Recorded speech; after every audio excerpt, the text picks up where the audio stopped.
코로나19가 좀처럼 잠잠해질 기미가 보이지 않습니다.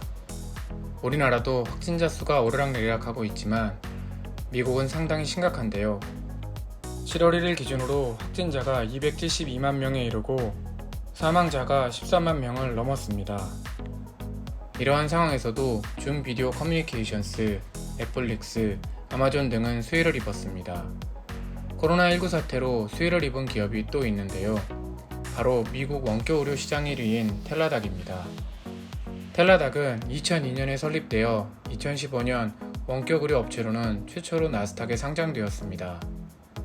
원격 의료는 365일 24시간 내가 필요할 땐 언제든지 전화, 인터넷, 모바일을 통해 의사와 상담할 수 있고 간단한 처방도 받을 수 있는 서비스입니다.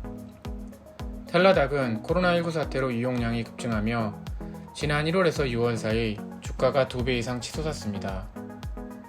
하지만 사실 텔라닥은 이미 미국 시장의 70%를 점유하며 성공적으로 사업을 영위해온 기업입니다. 미국은 진료를 예약해도 2에서 3주를 기다려야 의사를 만날 수 있고 응급실에 가면 수백에서 수천 달러의 비용이 들어갑니다.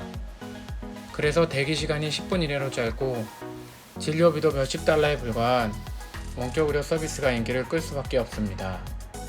그렇다면 텔라닥의 미래는 어떨까요? 텔라닥은 지속적으로 성장할 것으로 보입니다. 원격 의료 시장을 개척한 텔라닥은 나사 소속 외과 의사였던 바이런 브룩스와 창업 투자가 마이클 고튼이 설립했습니다. 원격 의료의 출발점은 우주인 진료입니다. 의사가 따라갈 수 없는 우주에서 아픈 우주인들을 원격으로 진료했던 기술은 70년대 나사에서 시작된 것이죠. 나사 출신 의료진이 설립한 텔라닥의 원격 의료 기술은 세계 최고라 할 수 있습니다. 또 텔라닥은 해외에서도 서비스가 가능한 거의 유일한 원격 의료 서비스로 향후 시장을 더욱 빠르게 확대할 수 있을 것으로 보입니다. 2018년 스페인 기업인 어드밴스드 메디컬을 인수하며 해외 진출에 기반을 다지고 사업을 확장해 현재 해외 시장 매출 비중이 16%에 달합니다. 또한 텔라닥의 비즈니스 모델은 구독 모델입니다. 월정액에 온라인 진료를 무제한으로 받을 수 있는 서비스를 제공하는데요. 구독료로 인해 매달 안정적인 수익이 발생한다는 것이 미래 전망을 더욱 밝게 하는 요인입니다.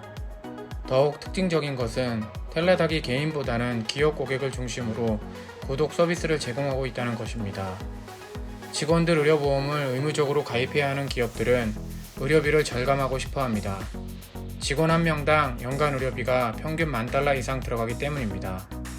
텔라닥은 이러한 기업들을 겨냥해 기업 단위로 계약을 하고 기업들이 직원 수만큼 구독료를 지불하면 직원들이 무제한으로 원격 진료를 받을 수 있는 서비스를 제공합니다. 텔라닥 구독료가 직원 한 사람당 연간 $30이고 가족 모두 진료가 가능한 구독료도 $50에 불과해 무려 12,000개에 달하는 기업들이 가입을 하고 있습니다. 의료 서비스 품질 관리 또한 경쟁사보다 앞서 있는데요.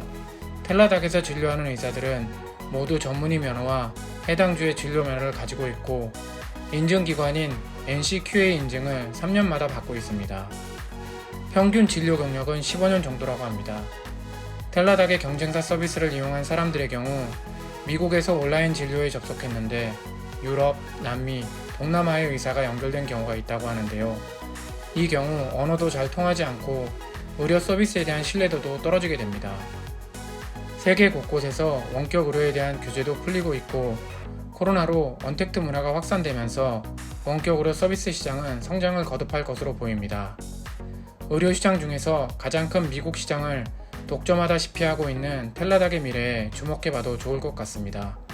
감사합니다. 도움이 되셨다면 구독과 좋아요를 눌러주세요.